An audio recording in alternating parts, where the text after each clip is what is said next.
if there's one thing Democrats learned from President Trump after the 2024 election, it's that they need to be more prevalent in the digital media space. Liberal strategists have even reportedly pushed party donors to invest millions of dollars into funding and developing the next Joe Rogan. The liberal Joe Rogan. We love that line.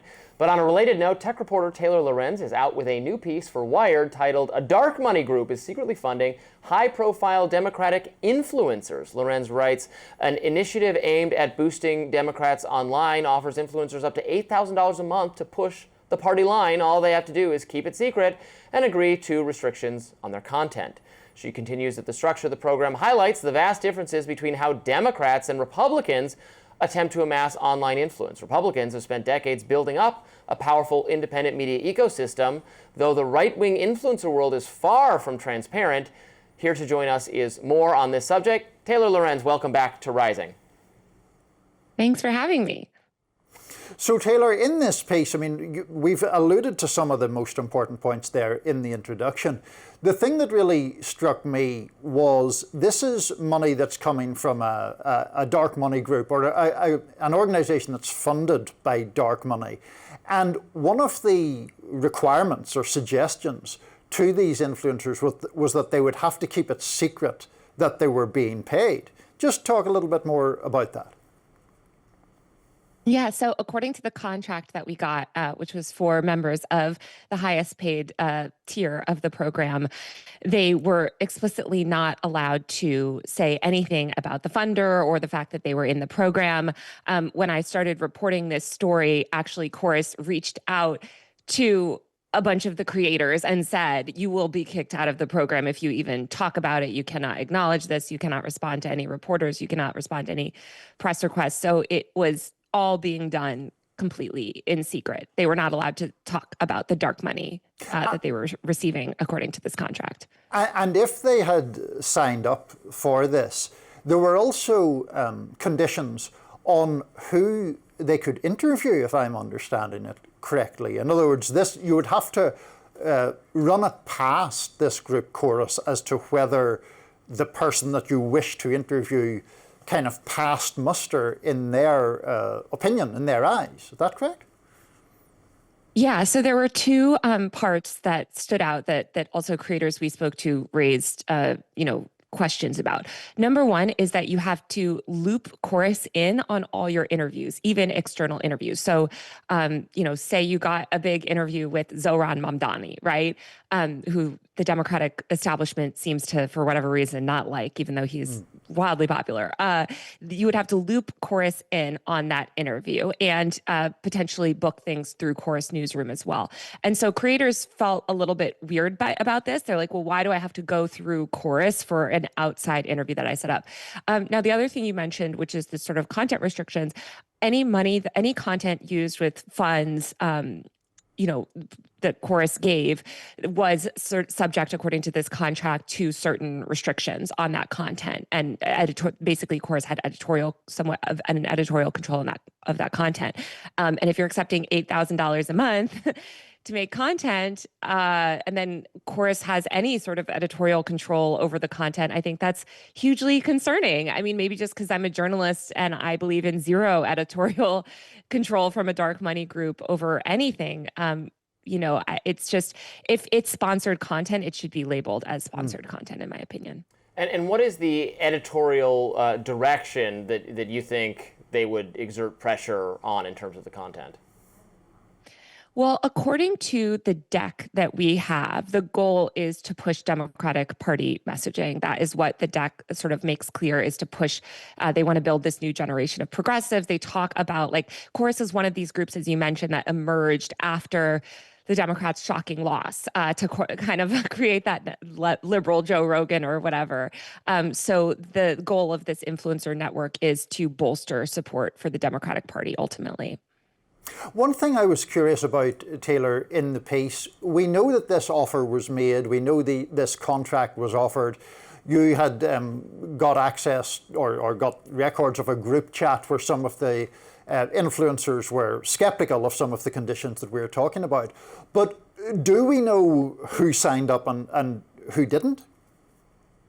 Oh yeah, so we know a lot of them, especially because a lot of them have been outing themselves in the comments of my posts, getting very angry in the comments, saying, "Well, I took the money and XYZ. Here's why it's okay." But there are still a lot of names that we don't know. So influencers were told that 90 creators were set to take part in this program. I think we have a couple dozen people confirmed, but 90 is a lot. So there are definitely creators out there who are quite big, I would imagine, who took this money and who have not, they didn't out themselves as part of this program, and we didn't know about them because, again, there's just a lot. There's a lot more creators allegedly in this program than we were able to find. What is your guess? What is your sense for how much of political influencer world is has the audience that those people have because of some special insider connections rather than it being, totally authentic? On the right, there is an issue where every now and then I see identical talking points among a bunch of right-wing influencers that it's clearly someone, introduced this concept to them. We've talked about Laura Loomer, setting her eyes on certain members of the Trump administration she wants gone. That could be for a variety of reasons. It could also be because someone told her, and I have no knowledge that she was paid necessarily for anything, but certainly someone directed her to this person and this person for that reason. So this is a problem on the right, even though I think there's more of an authenticity for a lot of people on the right, or they came to their audiences naturally in the first place, and so people are now trying to leverage the audiences they have. How would you describe the dynamic for liberals and progressives? Well, so what you just said is totally right. Like, the right is seen as more authentic, and that is because that there's not this effort from the top to sort of control who gets access and who gets power and sort of like gatekeep. Whereas the Democrats sort of seem obsessed with gatekeepers, and they can't stop making these. They want to invent new gatekeepers when old gatekeepers don't exist. So this dark money group and this chorus company are sort of seemingly trying to become those gatekeepers. I think another issue is that the Democrats criticized dark money for a long time and have criticized its role in politics. And I think that this situation just reveals further the problems that we have about the influencer world. Because you're right, this does happen on the right too, right? Like, this is a big. I've written about some of those influence campaigns. But we want to get rid of dark money in politics so that we know who's posting these political messages or who's biased. If I take $50,000 from a dark money group, first of all, that makes me uncomfortable because I don't even know who's funding that group or what their sort of goals are. But say I take that money, people should know. Like, the people following me should have a right to know my funding, and I think that we should know the funding sources of these political influencers or of these influencers who are calling themselves journalists. There should be a level of transparency, and there's not. And in fact, they talk on the call about sort of how they've avoided that transparency.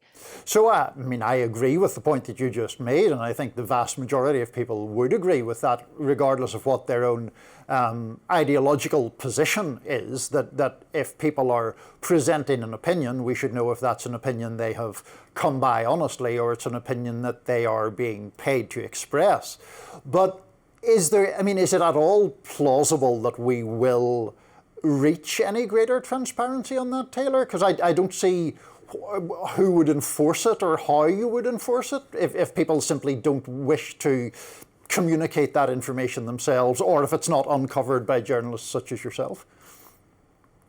Yeah, and I think there's also like a difference between paying, like, the rules that we have are very much around like, I am a group or a brand and I pay you directly to read these talking points on screen, and that is sponsored content and that should be disclosed. Sure. But you're seeing these like alternative deals, right, where things are run through this nonprofit, and it's more like, oh, we're just paying you to sort of support you. And yes, you have to attend regular messaging sessions. And yes, you're only in this program because, you espouse certain views, but, we're not going to say that directly. Like, that is sort of, I think, to me, a little bit dubious. So I think that the way to fix this problem is to have more transparency on funding. Like, the 1630 fund should have to report that they gave XYZ to these companies. I think that this company, Chorus, should have a lot more transparency in terms of, here are the creators that we paid as part of this program. Here's a list of who's in this program. I'm doing this, like reporting residence thing right now with the Omidyar network, not a dark money group, very much not a dark money group. But, they issue a press release, hey, we're doing this, or they put it on the website, like, so that there's a level of transparency of like who's in these programs and who's not in these programs. And Chorus is running this program, but they're running it in secret. And that's, I think, where we see this sort of like breakdown.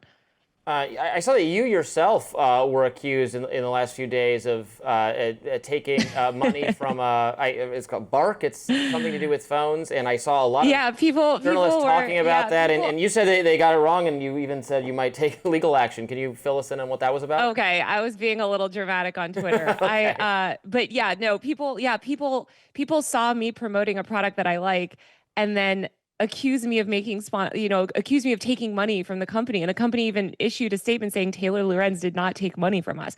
But I think it's actually so perfectly illustrative of this point, which is that the American public goes online every day. They understand the concept of sponsored content, and they understand sort of vaguely that there are people, political organizations, brands, whatever, paying for certain messaging to be out there. But they don't have an understanding of how these platforms work, the nuances of the influencer marketing industry. And by the way, it's very complicated, and there are so many nuanced things.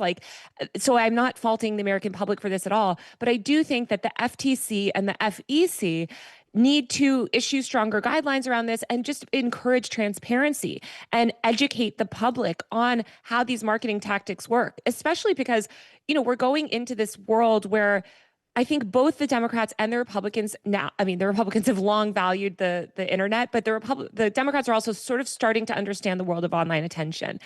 And, look at what Gavin Newsom's doing, and all this stuff.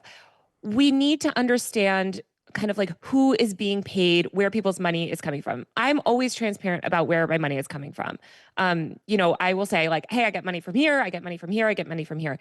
But most people online, they're not going to, people don't know, right? You're scrolling by and even if that person is transparent, you don't personally know. So I think we really need a lot more transparency, and we need a lot more visibility into these dark money groups generally. Like dark money itself, like somebody gave $50 million to the 1630 fund. I think it was last year or 2023. That's a huge amount of money. Who is that person? What is their policy agenda? What do they hope to achieve by giving $50 million to this massive Democrat dark money group? Like, are there stipulations with that? Did 1630 Fund have any say over these influencers, or what ideology they expressed, who was led into the program? Like, these are all questions that we deserve to know. And they're things that we don't know because these dark money groups operate in secret, and there's just no transparency on the sort of online marketing world. Taylor Lorenz, great conversation. Thanks for joining us on Rising.